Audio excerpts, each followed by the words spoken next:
नमस्कार दोस्तों, मेरे चैनल में आप लोगों का तहे दिल से स्वागत है। दोस्तों, मैंने पिछली वीडियो में आप लोगों को बताया था डच किस प्रकार भारत में आए और उन्होंने किस तरीके से अपनी फैक्ट्रियां भारत में स्थापित की और उन्होंने अपना जो काली मिर्च का व्यापार था किस तरीके से उसको किया।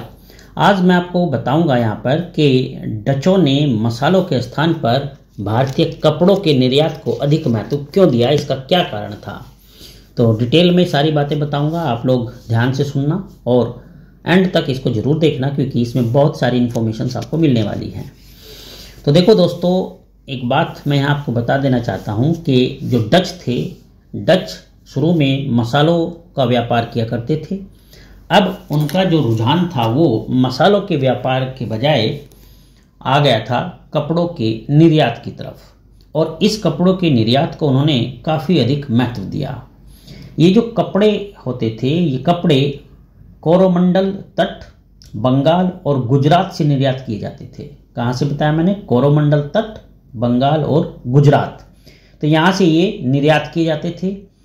माल के स्तर को यानी उसके लेवल को बनाए रखने और निम्न कोटि के माल की सप्लाई को रोकने के लिए ध्यान देना, जो कपड़ों का ये निर्यात करते थे, इसकी एक तरीके से लेवल को मेंटेन करने के लिए, ताकि जो निम्न कोटि का माल हो वो सप्लाई ना हो सके, बढ़िया उम्दा दर्जे का माल सप्लाई हो।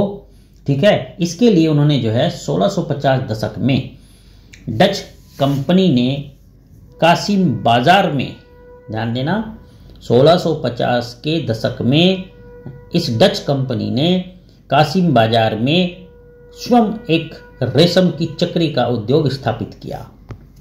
और आपको जानकर हैरानी होगी कि उस समय इन्होंने अपनी इस रेशम की चक्री के उद्योग में लगभग 3000 कारीगरों को वेतन पर रखा था।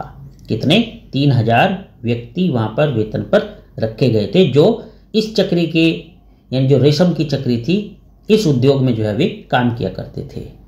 और अगर हम यहाँ पर ओम प्रकाश जी की बात को माने तो उनके अनुसार ये जो प्रयास था उनका, डचों का जो रेशम की चक्री का उद्योग उन्होंने यहाँ लगाया था, उनका यह प्रयास आधुनिक उत्पादन के प्रारंभ की दृष्टि से बहुत ही उल्लेखनीय था। यानी उनका ये जो काम था ये काफ़ी सराहनीय कहा जा सकता है आधुनिक उत्पादन की दृष्टि से। ठीक है, मेरी बात आप लोगों को क्लियर हो गई यहाँ तक। अब देखो, जो डच थे, डच के द्वारा जो निर्यात की जाने वाली अन्य वस्तुएं होती थी वो उत्तर प्रदेश और मध्य भारत से नील, ठीक है, नील का भी बड़ा योगदान रहा है। तो उत्तर प्रदेश और मध्य भारत से वे नील, मध्य भारत से कच्चा रेशम, बिहार और बंगाल से शोरा और नमक, और जो गंगा घाटी थी, गंगा घाटी से अफीम, और बंगाल का जो कच्चा रेशम होता था उसका भी वे लोग व्यापार किया करते थे। और यहाँ से ये इन चीज़ों को खरीदा करते थे, और ये एक तरीके से निर्यात की वस्तु उनके लिए होती थी। तो इस प्रकार से अगर देखा जाए तो यह कहना गलत नहीं है, ये बिल्कुल तथ्य है कि भारत से जो भारतीय वस्त्र को निर्यात की वस्तु बनाने का श्रेय जाता है वो डचों को जाता है। अर्थात हम कह सकते हैं कि भाई ये जो वस्त्र थे, भारतीय वस्त्र, इनको निर्यात करने का श्रेय, यानी इनको निर्यात की एक वस्तु बनाने का जो श्रेय जाता है वो किसको जाता है? डचों को जाता है। ठीक है, ध्यान रखना इस बात का। अब बात मैं बताऊंगा आपको 1759 ईस्वी में। 1759 ईस्वी में अंग्रेजों से वेड्रा यानी कि बंगाल के युद्ध में डच पराजित हुए, और इस पराजय ने भारत में उनकी शक्ति समाप्त कर दी थी। यानी उन्होंने जो मसालों के स्थान पर कपड़ों का निर्यात को अधिक महत्व दिया।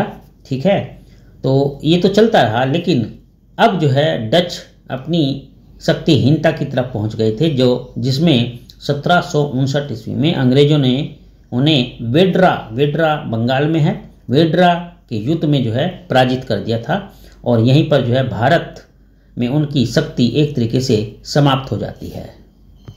तो ये थी दोस्तों कि डचों ने भारत में कपड़े के निर्यात को अधिक महत्व दिया, क्यों दिया, और भारत के वस्त्र को उन्होंने निर्यात की वस्तु बनाने में कितना सहयोग दिया, उससे संबंधित जानकारी। उम्मीद करता हूँ कि ये आपको काफ़ी वैल्यूएबल सिद्ध होगी। चलिए, अपना ध्यान रखना, मुझसे जुड़े रहना। चैनल अगर सब्सक्राइब नहीं किया है तो कर लेना। आपका बहुत बहुत धन्यवाद। आपका दिन शुभ हो।